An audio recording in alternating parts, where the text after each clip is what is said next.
spirit of wisdom and understanding spirit ከሰው የሚሰጥ ሳይሆን ከእግዚአብሔር የሚሰጥ ነው። የመፍትሔ ቅባት ዓለም አቀፍ ቤተክርስቲያን አገልግሎት ነው። እኔ ወንድማችሁ ፕሮፌት ዳዊት ደበበ እባላለሁኝ። ደግሞ ዛሬ እግዚአብሔር አምላክ ወደ እናንተ መጥቻለሁኝ። ዛሬ የማካፈላችሁ ሐሳብ አለ the spirit of understanding ወይም የማስተዋል መንፈስ በሚል ሐሳብ አካፈላችኋለሁ። ጌታ ይባረክ። እንደመነሻ አድርጌ ማካፈላችሁ ሐሳብ የሚገኘው በአንደኛ ነገሥት ምዕራፍ 3 ላይ ያለ ሐሳብ ነው። ቁጥር 4 ላይ እንዲላል ገባዖን ዋና የኮረብታ መስገጃ ነበረችና ንጉሡ ይሰዋ ዘንድ ወደዚያ ሄደ። ሰሎሞንም በዚያ መሠዊያ ላይ 1000 የሚቃጠል መስዋዕት አቀረበ። እግዚአብሔርም በገባዖን ለሰሎሞን በሌሊት በሕልም ተገልጠለት እግዚአብሔርም ምን እንድሰጥህ ለምን አለ። ሰሎሞንም አለ እርሱ በፊትህ በእውነትና በጽድቅ በልብም ቅንነት ከአንተ ጋር እንደሄደ ከባሪያ ከአባቴ ከዳዊት ጋር ታላቅ ቸርነት አድርገሃል። ዛሬ እንደሆነም በዙፋኑ ላይ የሚቀመጥ ልጅ ሰጥተህ ታላቁን ቸርነትን አቆይተለታል። አሁንም አቤቱ አምላኬ ሆይ እኔን ባሪያህን በአባቴ በዳዊት ፋንታ አንግሠኸኛል። እኔም መውጫንና መግቢያን የማላውቅ ታናሽ ብላቴና ነኝ። ባሪያህም ያለው አንተ በመረጥከው ሕዝብ ስለ ብዛቱም ይቆጠርና ይመጠን ዘንድ በማይቻል በታላቅ ሕዝብ መካከል ነው። ስለዚህ በሕዝብ ላይ መፍረድ ይችል ዘንድ መልካሙንና ክፉውን ይለይ ዘንድ ለባሪያ አስተዋይ ልቦና ስጠው። ለባሪያ አስተዋይ ልቦና ስጠው። አለዚያማ በዚህ በታላቅ ሕዝብ ላይ ይፈርድ ዘንድ ማን ይችላል ብሎ ሰሎሞን ለእግዚአብሔር ተናገረ። ሰሎሞንም ይላል ይህን ነገር ስለለመነ ነገሩ እግዚአብሔርን ደስ አሰኘው። ማንን? እግዚአብሔርን። የማ ልመና? የማ ጥያቄ? የሰሎሞን ልመና፣ የሰሎሞን መሻት የእግዚአብሔር ደስ አሰኘው። ጌታ ይባረክ። እግዚአብሔርም ይላል እግዚአብሔርም አለው ፍርድን ትለይ ዘንድ ለራስህ ማስተዋልን ለመንህ እንጂ ለራስህ ብዙ ዘመናትን ባለጠግነትንም የጠላቶችንም ነፍስ አትለምን። ይህን ነገር ለምንሃልና እነሆ አለው እኔ እንደ ቃልህ አድርጌአለሁ። እነሆ ማንም የሚመስልህ ከአንተ በፊት እንደሌለ ከአንተም በኋላ እንዳይነሳ አድርጌ ጥበበኛና አስተዋይ ልቦና ሰጥቼሃለሁ። ደግሞም አለ ከነገሥታት የሚመስልህ ማንም እንዳይኖር ያለመንከውን ባለጠግነትና ክብር ሰጥቼሃለሁ። አባትህም ዳዊት እንደሄደ ሥርዓቴንና ትእዛዜን ትጠብቅ ዘንድ በመንገዴ የሄድህ እንደሆነ ዕድሜህን አረዝመዋለሁ። ሰሎሞንም ነቃ፣ እነሆም ሕልም ነበረ። ወደ ኢየሩሳሌምም መጥቶ በእግዚአብሔር ቃል ኪዳን ታቦት ፊት ቆመ። የሚቃጠለውንም መሥዋዕት አሳረገ፣ የደህንነትን መሥዋዕት አቀረበ፣ ለባሪያዎቹም ሁሉ ግብዣ አደረገ ይላል። ጌታ ይባረክ። በዚህ ሐሳብ ላይ የምንመለከተው ሐሳብ ምንድን ነው? በዚህ ቃል ላይ የምናገኘው ሐሳብ የእግዚአብሔር የጊዜው ሐሳብ ምንድን ነው? ስለ አስተዋይ ልቦና፣ ስለ ጥበበኛ እንዲሁም ደግሞ ስለ አስተዋይ ልቦና የሚናገር ሐሳብ ነው። ጌታ ይባረክ። ነገር ግን አንድ ምዕራፍ ቀደም ስንል በዚሁ አንደኛ ነገሥት ምዕራፍ 2 ላይ የሚናገር ሐሳብ አለ። ይህ ሐሳብ ምንድን ነው? ንጉሥ ዳዊት ወይም መዝሙረኛ ንጉሥ ዳዊት ሊሞትበት ባለበት ሰዓት ላይ በእድሜ በጣም ሄዷል። እድሜ በጣም ገፍቷልና እድሜ በገፋበት ሰዓት ላይ በዚህ ጊዜ ልጁን ሰሎሞን ጠራውና እንዲህ አለው ልጅ ሰሎሞን ሆይ አለው ሰው ሁን አለው። ስላንብበው እስኪ ቁጥር 2 ላይ ጌታ ይባረክ እንዲህ ይላል ዳዊትም የሚሞትበት ቀን እንደቀረበ ልጁንም ሰሎሞንን እንዲህ ሲል አዘዘው እኔ የምድሩን ሁሉ መንገድ እሄዳለሁ፣ በርታ ሰውም ሁን። የምታደርገውንና የምትሄድበትን ሁሉ ታከናውን ዘንድ በሙሴ ሕግ እንደተጻፈ ሥርዓቱንና ትእዛዙን ፍርዱንና ምስክሩን ትጠብቅ ዘንድ በመንገዱም ትሄድ ዘንድ የአምላክን የእግዚአብሔርን ትእዛዝ ጠብቅ። ኢየሱስ ጌታ ነው። እና ልጁን ጠራውና ልጄ ሰሎሞን ሆይ አለው ሰው ሁን። መጀመሪያ ይሄ ሰሎሞን ሰው አልነበረም ወይ? አዎ ሰው ነው። ነገር ግን አንድን ሰው የሚያሰኘው ለተፈጠረበት ዓላማ ሲኖር ብቻ ነው። ያ ደግሞ የተፈጠረበት ዓላማ በምድር ላይ አክቲቬት መኖር የሚችለው እግዚአብሔር አምላክን ማክበርና ማስቀደም የሚችለው መልካምና ክፉን መለየት የሚችለው የማስተዋል መንፈስ ሲሰጠው ነው። ኢየሱስ ጌታ ነው። ስለዚህ አባቱ ልክ ዳዊት ከሞተ በኋላ ሰለሞን የአባቱ ቤተ መንግስት ያዘ። በያዘ ጊዜ 1000 መስዋዕቶች ለእግዚአብሔር አቀረበ። ሰለሞን 1000 መስዋዕቶች ለእግዚአብሔር ካቀረበ በኋላ ባቀረበ የዛን ቀን ሌሊት ላይ እግዚአብሔር ለሰለሞን ተገልጦ እንዲህ አለው፣ ልጄ ሰለሞን ሆይ አለው። ሃሌሉያ! ምን ልስጥህ አለው። ሰለሞን ገንዘብ ስጠኝ፣ ክብር ስጠኝ፣ ዝና ስጠኝ፣ ዕድሜ ስጠኝ አለም ያለው አንድ ነገር ነው። እኔ ያለው ታናሽ ብላቴና ነኝ አለው። ትንሽ ነኝ አለው። እኔ ምንም አላውቅ። ባይዘወይ ለእግዚአብሔር የሚመቸው መንፈስ ይሄ ነው።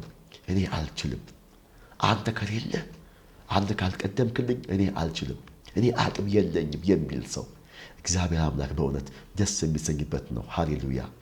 እና አባቴ አለው በቅንነት ሄዷል አለው። አንተን በመፍራት አገልግሏል አለው። ስለዚህ እኔ ደግሞ እንደምታይ ታናሽ ነኝ አለው። ስለዚህ አስተዋይ ልቦና ስጠኝ አለው።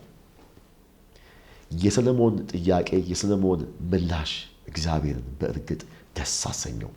እግዚአብሔር እንደዚህ አለው፣ አንተ አለው ለዘመንህ ለራስህ የሚሆን ነገር አልጠየከኝም አለው። ገንዘብ አልጠየክም አለው። ዝና አልጠየክም አለው። የጠየከውን በፊትህ ሞገስ አግኝቷል አለው። ደስ አሰኝተኛል አለው።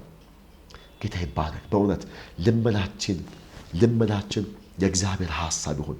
ልመናችን በዘመናችን የኛ ልመና የኛ የልብ ጥያቄ እግዚአብሔር አምላክ ደስ የሚሰኝበት ይሁን። ሃሌሉያ! የሰለሞን ጥያቄና ሰለሞን የሚፈልገው አንድ ነገር ብቻ ነው። ገንዘብ አልነበረም፣ ዝና አልነበረም፣ ክብር አልነበረም፣ ንግስና አልነበረም።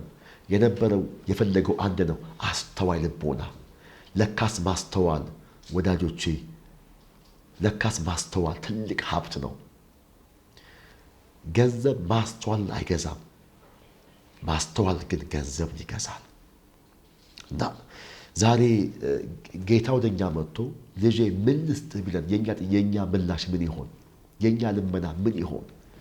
ሰለሞን በጣም የገባው ነገር እንዳለ ይገባኛል። አስተዋይ ልቦና እባክን ስጠኝ አለ። ወዳጆቼ ስንመለከት በባይብል ላይ ስፔሻሊ ብሉይ ኪዳን ላይ ስንመለከት በማስተዋል መንፈስ የኖሩ ሰዎች ምን እንደገጠማቸውና ባለማስተዋል የኖሩ ሰዎች ምን እንደገጠማቸው በሚገባ መጽሐፍ ቅዱስ ይናገራል። እግዚአብሔር እንደዚህ ያለው ከአንተም በፊት ከአንተም በኋላ ነው፣ ማንም አለው እስከማይነሳና የሚመስልህ እስኪታጣ ድረስ አለው። ሃሌሉያ! ጥበበኛና አስተዋይ ልቦና ሰጥቼሃለሁ አለው። ይሄ ጥበብና ማስተዋል the spirit of wisdom and understanding spirit ከሰው የሚሰጥ ሳይሆን ከእግዚአብሔር የሚሰጥ ነው። ሃሌሉያ! ዛሬ ለእናንተ የማወጀው አንድ አዋጅ አለ። በጌታ በኢየሱስ ስም በዘመናችሁ ሁሉ ፍሬያማና ስኬታማ የድል ሰዎች የሚያደርጋቸው the spirit of understanding and wisdom በኢየሱስ ያገኛቸው። አንደርስታንዲንግ የሆነ ሀርት ዊዝደም በዊዝደም የተሞላ ልብ እንዲሰጣችሁ በኢየሱስ ስም ጸልያለሁ። ጌታ ይባረክ። ኢየሱስ ጌታ ነው። በጣም የሚገርም ፖይንት ነው። በጣም የሚገርም ሀሳብ ነው። ሃሌሉያ! ክብር ለነገስታት ንጉሥ ለኢየሱስ ይሁን። እንደ እግዚአብሔር ያለ ማንም የለም። እግዚአብሔር ለእኛ በእውነት ድንቅ አምላክ ነው። ስለዚህ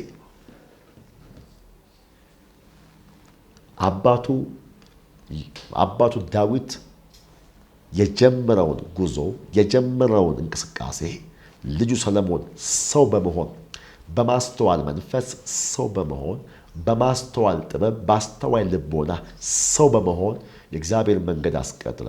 የአባቱ መንገድ አስቀጠለ።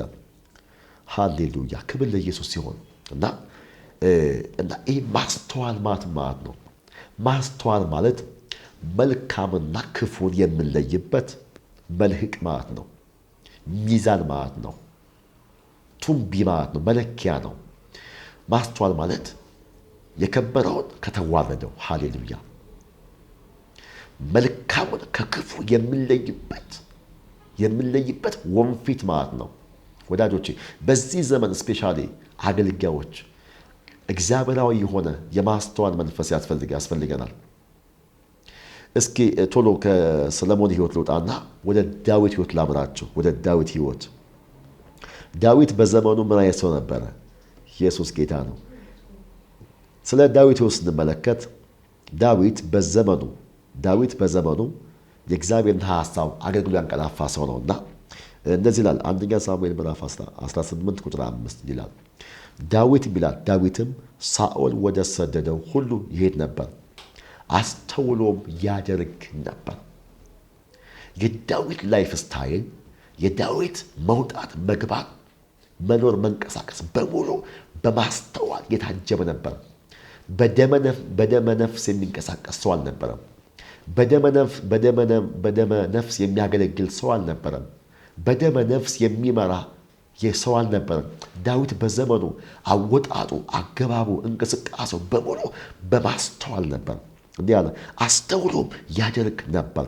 ሳኦልም ይላል ሃሌሉያ በጦረኞች ላይ ሾመው። እነግራችኋለሁ፣ አስተዋይ የሚሆን ሰው ይሾማል።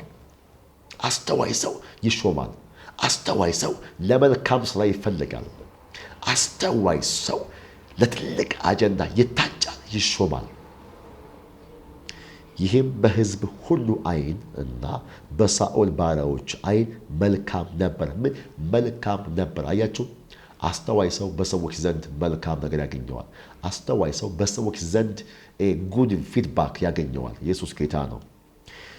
ዳዊትም በአካሄዱ ሁሉ በአካሄዱ ሁሉ ሳኦል በዳዊት ላይ ጦርን የወረውርበት ያደረገበት ኬዝ ምክንያት ነው ከተባለ እነዚያ ሴቶች ዳዊት እልፍ ገደለ፣ ሳኦል ሺህ ገደለ ባሉበት ሰዓት ላይ እንዲህ በጣም ተበሳጨ። እንዲህ ሊሆን ይችላል አለ። ይሄ ሰው እኮ ገና የኔን እኮ ንግስና ሊወስድብኝ ነው አለ። ስለ ንግስናው ሲል፣ ስለ ስሙ ሲል ጦር ወረወረበት።